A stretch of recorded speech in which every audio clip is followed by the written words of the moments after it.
Bonjour, aujourd'hui je vais vous présenter les kits, les tout nouveaux kits sortis chez Bandai pour la toute nouvelle série de Macross Delta. Il s'agit de tout petits kits, hein. Je vais vous montrer un petit peu la taille de ma main, voilà, c'est tout petit.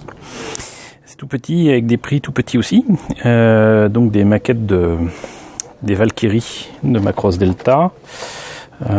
C'est des kits qui sont à 500 yens. Pas bien cher, hein, ça doit faire à peu près dans les 3-4 euros, certainement plutôt proche de 3 euros. Et en fait, c'est la collection de Mechacol. Hop, on va changer un petit peu, voilà, Mechacol. Et Mechacol, c'est Mecha Collection. Et donc, c'est une tradition chez Bandai de faire de temps en temps des kits.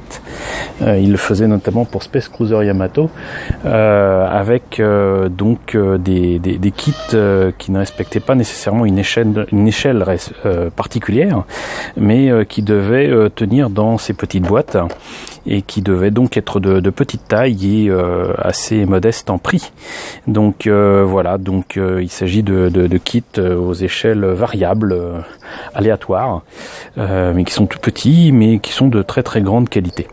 Donc là, nous avons 4 kits des engins transformables en robots et en avions qui sont dans Macross Delta. Je vous propose de revenir dans le détail sur chacun d'entre eux.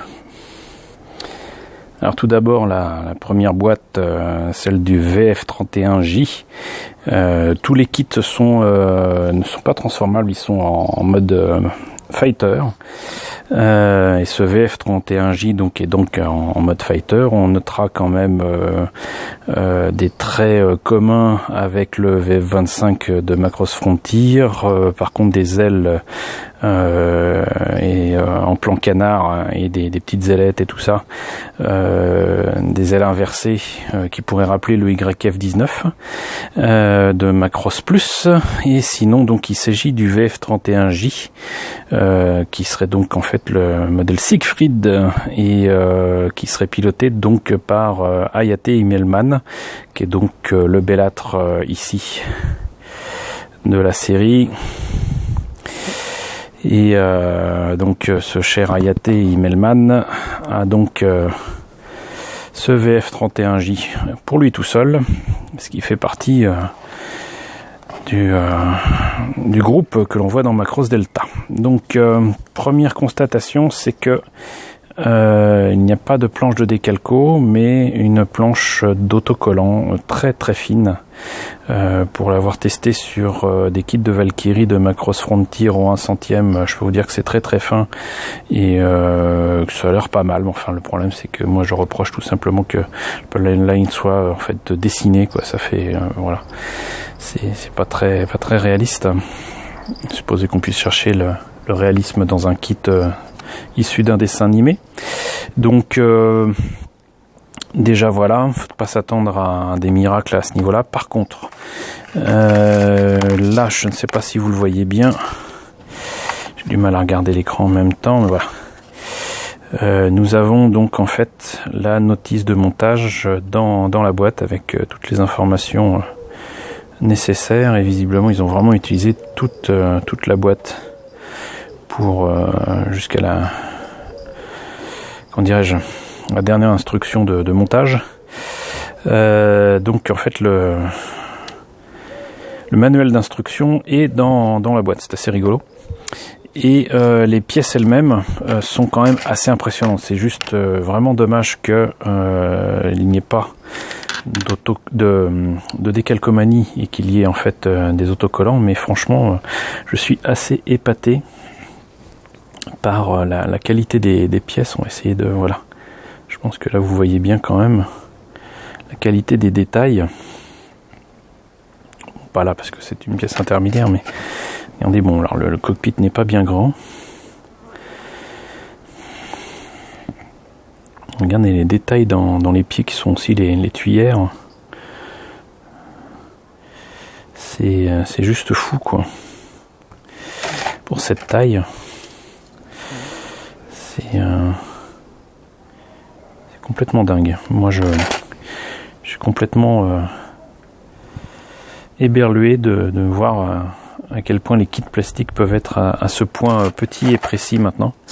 Et c'est cool, mais bon voilà, on se retrouve donc avec des tout petits kits plein de détails, et dessus on est obligé, pour avoir les marquages particuliers de Macross Delta, on est obligé d'utiliser des autocollants. Ça, je trouve ça un petit peu dommage. C'est vraiment le gros point faible de cette collection, mais sinon des détails de fou, des pièces très fines, un prix modique, voilà, c'est super. On va passer aux 2, 3, 4 qui à mon avis seront exactement du même acabit au niveau des qualités et des défauts.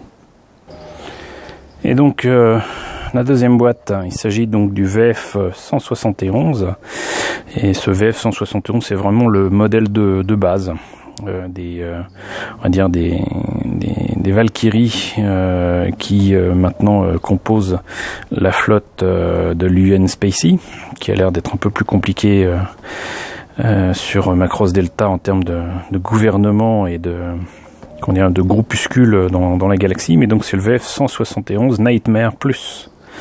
Et donc bien évidemment Fighter Mode, et donc modèle standard. C'est vraiment le kit de base.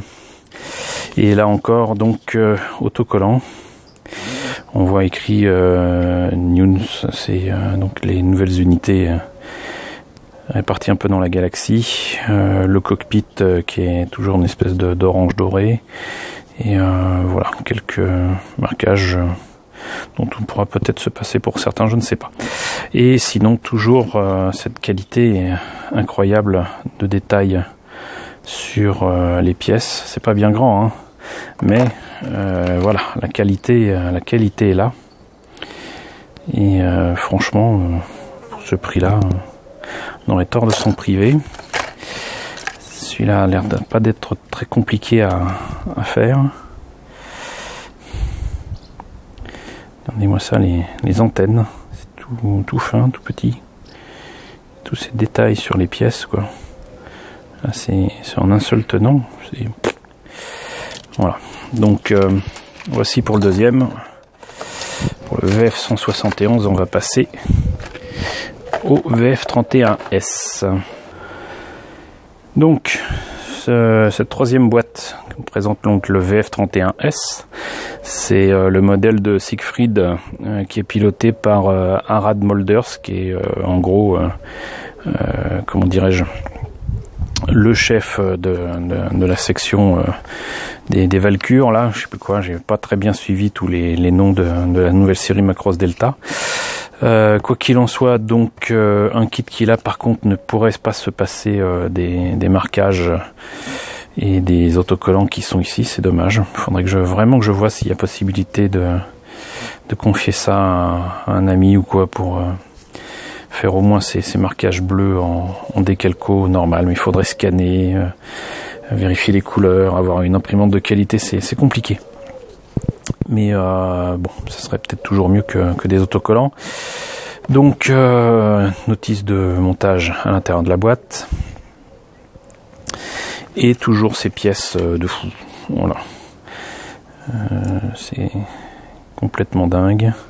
Je pense qu'à part peut-être la couleur, je sais pas si c'est pas tout simplement identique au modèle de Immelmann. Je pense que c'est la même chose. Il n'y a que la planche de décalco qui doit changer. Enfin, la décalco. Lapsus révélateur. La planche d'autocollant qui doit changer. Peut-être la tête, cela dit. Peut-être la tête qui se trouve ici, puisque je rappelle que ces kits n'existent qu'en mode fighter et non pas battloid. Alors cette fois-ci, il s'agit d'un engin ennemi. A priori, c'est pas une Valkyrie du tout. On notera quand même un design quand même assez proche d'avions de chasse modernes. Peut-être le Draken est un nom qui vous évoquera peut-être quelque chose, mais sinon moi ça me fait penser à une version assez spéciale du F-16. Enfin bon, je suis pas un spécialiste des avions quoi qu'il en soit, donc il y a quand même très clairement un héritage terrien, même si les personnages qui pilotent ces engins ne le sont pas. Il s'agit donc du SV262HS. SV pourrait rappeler le SV51 qui est présenté dans Macross 0. Je pense que là aussi l'héritage terrien est plus qu'évident. Quoi qu'il en soit, donc c'est la 4e boîte.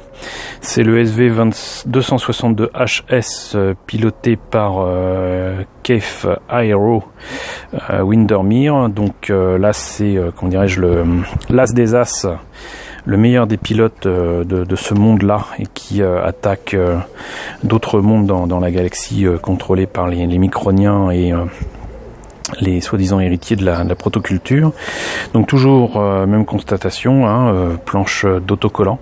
Là par contre il est évident qu'en décalco ça serait difficile à obtenir de soi-même puisque c'est des marquages dorés. Voilà, et puis avec des petits trucs ici quand même un peu compliqués à reproduire à la main, quoi. Voilà. Mais encore une fois, des pièces de fou. Des gravures de fou, une qualité de fou. Il y a peut-être que la couleur de ce plastique là qui est entre le doré et l'acier qui me plaît pas trop, ça fait vraiment très plastique.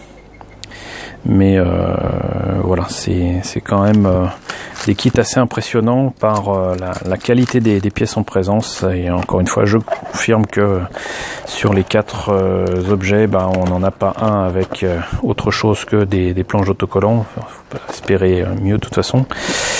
Et donc appareil Yori, donc facilité de montage, prix modique, voilà. Des kits vraiment sympathiques qui viendront rejoindre ma collection assez grande déjà de maquettes autour de l'univers de Macross. Voilà, écoutez, j'espère que cette vidéo vous a plu. Un peu plus de 10 minutes pour présenter tout ça, c'est pas mal.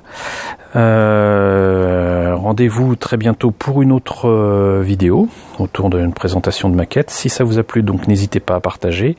N'hésitez surtout pas à vous abonner et je vous dis à très bientôt donc pour la présentation très certainement d'une autre maquette d'univers japonais.